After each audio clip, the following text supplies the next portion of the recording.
Hello friends, आज हम फिर तैयार हैं इंट्राडे एंड डिलीवरी के कुछ शेयर लेके, फ्यूचर एंड ऑप्शन के कुछ शेयर लेके। तो सबसे पहले राधे राधे।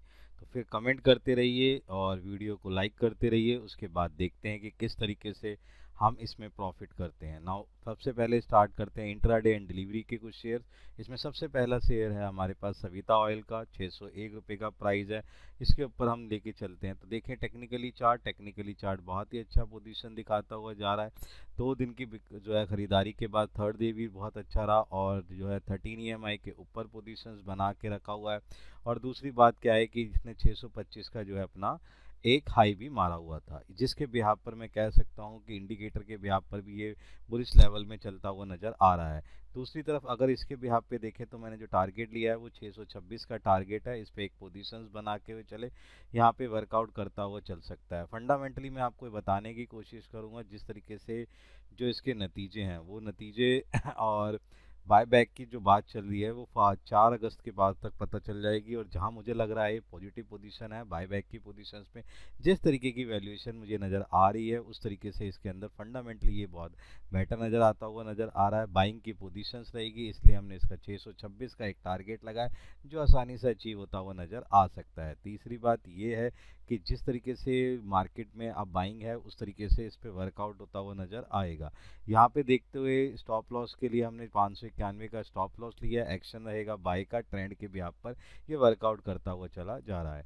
नेक्स्ट है हमारे पास रिस्क में 667 का हमारा प्राइस है। इसके अंदर अगर ध्यान से देखें तो ये डाउन पोजीशंस पे चल रहा है, डाउन ट्रेंड है, 13 EMI के नीचे है, बोलिंजर बैंड का सपोर्ट लेता हुआ जा रहा है और वॉल्यूम लेवल भी उस तरीके से भी इस लेवल में जा रहा है। जिस तरीके से यहाँ देखा जा रहा है तो उसके हिसाब से टेक्निकली बहुत ज़्यादा कमज़ोर है, लेकिन फंडामेंटली देखने की कोशिश करें तो क्या है कि यहाँ पर जिस तरीके से ऑर्डर बुक और कैश फ्लो स्टेटमेंट में कैश बढ़ने के कारण इन्होंने एक पोजीशंस को इंक्रीज करने की कोशिश की है। बोनस शेयर के लिए इन्होंने वर्कआउट करते हुए काम कर रहे हैं। जिस तरीके से बोनस शेयर के लिए बात हो रही है वो 31 जुलाई को चीज़ें वर्कआउट करते चले जाएंगे और नतीजों के साथ जिस तरीके से मुझे पोजीशन लग रही है फंडामेंटली में, वहाँ एक बेटर पोजीशन चल सकती है। जिस तरीके से इन्होंने ऑर्डर बुक और रिवेन्यू को पोजीशन बढ़ाया है, जिसके बिहाफ पर मैं जो टारगेट ले रहा हूँ 685 का टारगेट है जो आसानी से अचीव होता हुआ नज़र आ सकता है। यहाँ पर देखो फंडामेंटली मजबूत है, टेक्निकली पूरा कमज़ोर है, जिसके बिहाफ पर ये वर्कआउट होता हुआ नज़र आ सकता है। इसके बिहाफ पर हम जो इसका स्टॉप लॉस ले रहे हैं 658 का इसका स्टॉप लॉस लिया है। इस पर आप एक नज़र बना के चल सकते हैं, पोजीशंस बेटर करती हुई नज़र आ सकती है। नेक्स्ट हमारे पास जो शेयर है वो है P&G का। इसके अंदर 17,385 का जो ये शेयर है इसके ऊपर मैं नज़र बना दूँ, टेक्निकली चार्ट से ये बहुत ही अच्छा पोजीशन लेता हुआ जा रहा है। जिस तरीके से पोजीशंस हैं और इसने 17,760 का जो है टच करके पोजीशन दी है। बाइंग पोजीशंस है, ट्रेंड जो जिस तरीके से चल रहा है अप ट्रेंड है और जिस तरीके से इंडिकेटर पोजीशंस है वो भी उस तरीके से वर्कआउट कर रहा है। एक तरीके से अगर मैं आपको कहूँ जो मूविंग एवरेज है 50 200 के बिहाफ पर इसके अंदर ये ऊपर पोजीशन लेते हुए चल रहा है, जो एक हाई पोजीशन है जिसके बिहाफ पर मैंने यहाँ पर जो है एक जो टारगेट लिया है वो टारगेट लिया है 17,750 का। इस पे ध्यान रखिए फंडामेंटली के अंदर जिस तरीके से फंड फ्लो स्टेटमेंट के अंदर चेंजेस आए हैं और कैश फ्लो के अंदर भी चेंजेस रहे हैं और रेशो में डिजास्टर चेंज होने के कारण यहाँ पर मैंने ये टारगेट लिया है।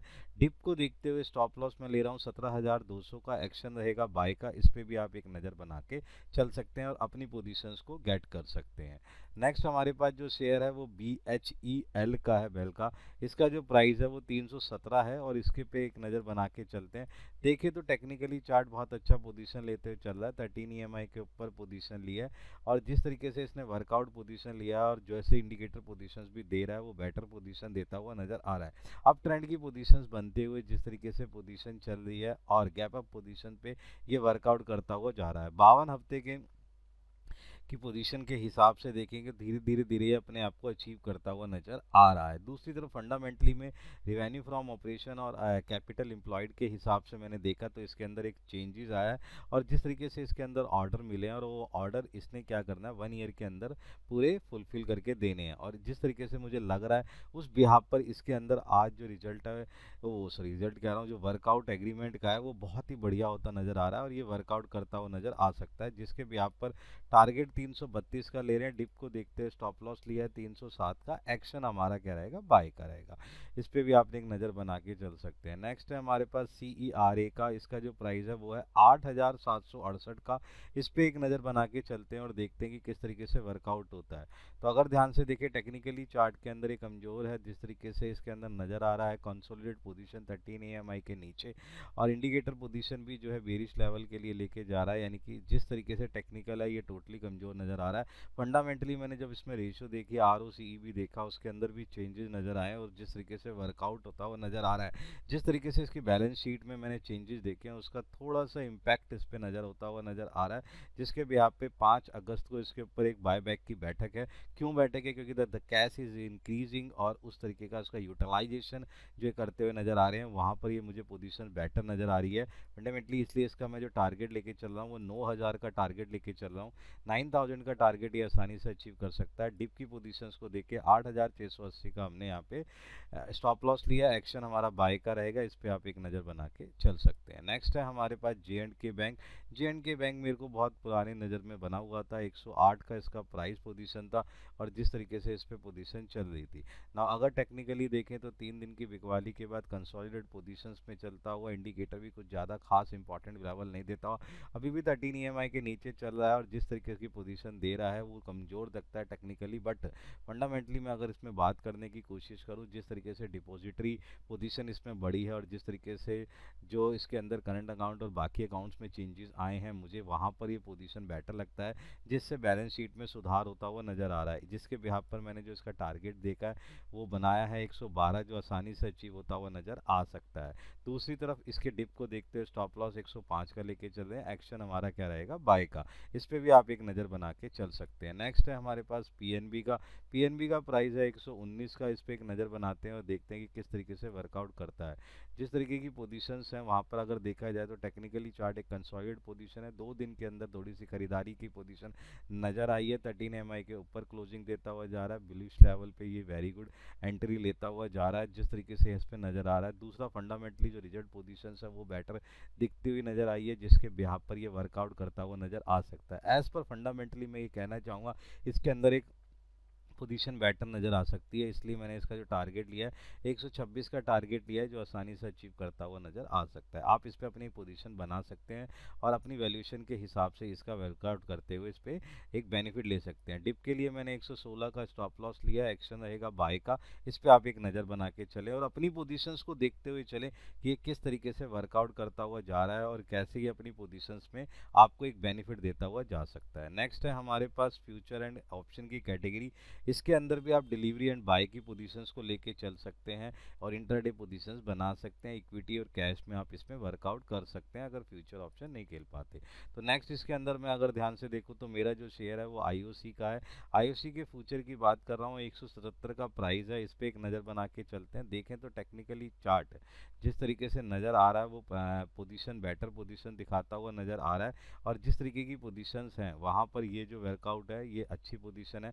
लेकिन कल लास्ट डे इसके अंदर थोड़ी सी बिकवाली है, उससे पहले एक अच्छा खरीदारी नज़र आई, यानी कि फंडामेंटली थोड़ा सा मजबूत दिख रहा है। वो मैं टेक्निकली पहले बता दूं मजबूत है, और फंडामेंटली थोड़ा सा मजबूत किस तरीके से नज़र आ रहा है, क्योंकि एक्चुअली चक्कर क्या है कि 2 दिन से लगातार जो क्रूड ऑयल है जिसके अंदर गिरावट आई है उसका बेनिफिट इसके अंदर मिलता हुआ नज़र आ सकता है, और यहाँ पे उसके अंदर खरीदारी आपको मिल सकती है। इसलिए यहाँ पे हम जो टारगेट ले रहे हैं 182 का टारगेट ले रहे हैं, और डिप की पोजीशंस को देखते हुए स्टॉप लॉस लिया मैंने 174 का। एक्शन रहेगा हमारे पास बाय का, इस पे भी आप एक नज़र पोजीशंस लेके चल सकते हैं। नेक्स्ट है हमारे पास इंटर ग्लोबल का, इसका प्राइस है 4512 का। इस पे मैं एक पोजीशंस बनाने की कोशिश करता हूँ। तो ध्यान से देखिए इसके अंदर क्या है, टेक्निकली चार्ट बहुत ही अच्छा वॉल्यूम लेवल लेके चलता है, 13 EMI की position, indicator is very good position दे रहा है, अच्छा हुआ बढ़ता हुआ नज़र आ रहा है। दूसरी तरफ देखें तो फंडामेंटली कुछ चीज़ें मेरे को नज़र आई, जो मेरे को देखा कि इसका मार्जिन जो है 29.7% से इंक्रीज़ हो गया है, और जिस तरीके से वर्कआउट है वो बेटर चलता हुआ नज़र आ रहा है। जिस तरीके से ब्रोकरेज हाउस है इसके अंदर बिलीव न जाते हुए अपना टारगेट को अचीव करते हुए उसको टारगेट को और ज़्यादा बढ़ाते हुए जा रहे हैं, क्योंकि एज़ पर बैलेंस शीट और बाकी चीज़ों में इसमें चेंजेज आए हैं, जिसके बिहाफ पर 4600 25 का जो है इसका टारगेट लेके चल रहे हैं, जो आसानी से अचीव करता हुआ मुझे लग रहा है, आसानी से अचीव करता हुआ नज़र आ सकता है। और पोजीशन दिखती है, डिप को देखते हुए मैं यहाँ पर जो लेके चल रहा हूँ 4446 का रहेगा और एक्शन रहेगा बाय का। इस पर एक नज़र बना के चल सकते हैं और अपनी वैल्यूशन को लेके चल सकते हैं। नेक्स्ट जो है हमारे पास ICICI बैंक है, ये ऑप्शन की कैटेगरी है। इसके अंदर स्ट्राइक प्राइस है 1220 का, कॉल लेके चलना है, टारगेट 41 का है। इस पर एक नज़र बना के चलेंगे और पोजीशन देखते हुए चलेंगे। देखते हैं कि इसके अंदर क्या वर्कआउट है। अगर देखें टेक्निकली ये 3 दिन से लगातार गिरा हुआ था, एक दिन फिर उसमें थोड़ी सी खरीदारी नज़र आई है, बट अभी 13 EMI के नीचे नज़र आ रहा है। लेकिन दूसरी तरफ अगर मैं देखना चाहूँ फंडामेंटली रिजल्ट के हिसाब से, तो इसके अंदर बहुत ही बढ़िया बैकग्राउंड नज़र आया है। बैंकिंग नतीजे इसके हिसाब से नज़र आते हो सकते हैं। इसके बिहाफ पर मैं कहने की कोशिश कर सकता हूँ कि आज बैंक निफ्टी थोड़ा सा बढ़ता हुआ आपको नज़र आ सकता है, क्योंकि ICICI बैंक की जिस तरीके की मैंने परफॉर्मेंस को अभी चेक करा है, उसके बिहाफ पर अच्छे वर्कआउट करते हुए जो नज़र आ रहा है, उसकी पोजीशन आज बेटर पोजीशन में दिख रही है, जिसके बिहाफ पर मैं इसके अंदर जो टारगेट लिया 41 का, एक्शन जो लिया है बाय का, स्टॉप लॉस रहेगा 19 का। इस पर एक नज़र बना के चल सकते हैं। नेक्स्ट है हमारे पास इंडिया का, इंडिया CM का, यानी कि उसके अंदर जो स्ट्राइक प्राइस है 370, कॉल लेना है, स्ट्राइक प्राइस 18 पे 3 पैसे है, टारगेट 30 रुपये है। इस पे एक नज़र बना लेते हैं। देखें तो टेक्निकली चार्ट बहुत ही बेटर पोजीशन, अप ट्रेंड के अंदर पोजीशन लेके जा रहा है। वेरी बेरिश लेवल के हिसाब को छोड़ते हुए बुलिश लेवल में जो है जिस तरीके से जा चुका है, उसके बिहाफ पर वर्कआउट होता हुआ जा रहा है। दूसरी बात, फंडामेंटली बहुत अच्छे हैं, बहुत बड़े बड़े ब्रोकरेज हाउस इसके अंदर पोजीशन बनाते हुए जा रहे हैं। ये मुझे लग रहा है कि कुछ ऐसा वर्कआउट कर सकता है, ये 500 भी पार कर सकता है अगर डिलीवरी पोजीशंस में लेके चलते हैं। लेकिन मैं यहाँ पर एक चीज़ और कह जाऊँगा, जिस तरीके से ओपन ऑफर प्राइस का सही है अल्ट्राटेक ने सीमेंट में ये जो एक अच्छा पॉइंट आया है, यहाँ पर मुझे लगता है कि ये जो है वर्कआउट होता हुआ नज़र आ सकता है। इसीलिए मैंने इसे आज ऑप्शन की कैटेगरी में रखा है। टारगेट रखा है 30 का, स्टॉप लॉस रहेगा 10 का, एक्शन रहेगा बाय का। इस पर भी आप एक नज़र बना के चल सकते हैं और पोजीशन और उसका बेनिफिट उठा सकते हैं। तो ये कुछ ऐसे शेयर है जिन पे आप अपना पोजीशन बनाएं और बेनिफिट उठाएं। देन अर्निंग करते रहिए, उसके लिए लर्निंग करते रहिए। देन फिर मिलते हैं हम अपनी नेक्स्ट सीरीज़ के अंदर। Good bye.